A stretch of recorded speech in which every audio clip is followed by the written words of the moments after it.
Ал күнү мен кубанактамын да. Ата энем бир туугандарым баары Бишкекте. Үйдө эле отурган экен. Байкесиникине барат да. Улуу байкем бар эмес окуган. Ошонун үйүнө бабасы аялы болуп барышыптыр да.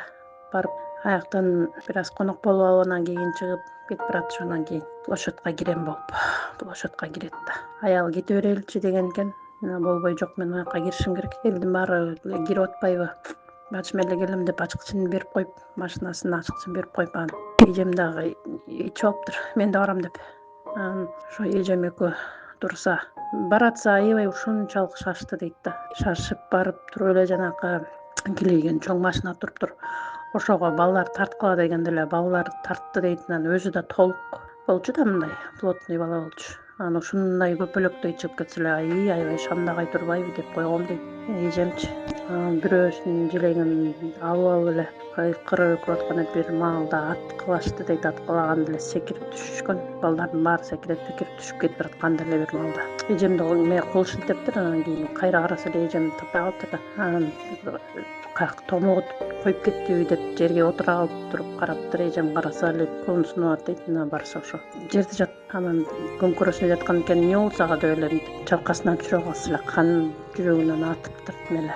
Басып алып бакырып аябай кыркырган экен. Алып салышты десе, баягы чуркап бараткан балдар кайра чуркап келишип көтөрүп алып эле урган боюнча эмеге барышыптыр. Больницага алып кетти. Эжем болсо кыйкырып өкүрүп ошол жерде турса, башка балдар келип туруп аны башка жака алып кеткен. Эми байкемден алып баргыла, атып салышты, больницага алып баргыла десе, аны да больницага алып барып эшиктин алдына таштап коюп эле кайра чуркап кетишти дейт. Же баса албайм дейт, бутум вата болуп калган дейт. Ары бассам баса албайм, бери турсам баса албайм дейт. Ошентип анан аялына чалса, аялы машинаны эшикке чыкса, балдар эме кылыптыр. Машиналарды өрттөштү го. Ошондо өртөп келатканда жеңем дагы бул ээсин атып салышыптыр. Бирөөңөр жеткиргилечи мени машина менен деп ушинтсе бирөөсү жеткириптир. Ошол машина менен ушундай ызы чуу болгон. Байкелер эжелериме айтып, алар чогулуп келишип, ата энебиз 5 күнгө үйдө турат эле, 5 күнгө барышса эмне эс алалы деп келдиңерби дешет да. Эс алган. Ошентип бабасын айтышса, экөө эки жака эс болуп, ата энебиз аябай жаман болуп, стресс болду да катуу. Ошентип байкебиз жалгыз калды. Аябай мындай жизнерадостный, честный, аябай орусча өсүп калганда кичинекей кезинен буту куруп жамбашынан чыгып кеткенби ушундай болуптур. Анан аксап басып жүрчү экен. Мен кичинекейм да.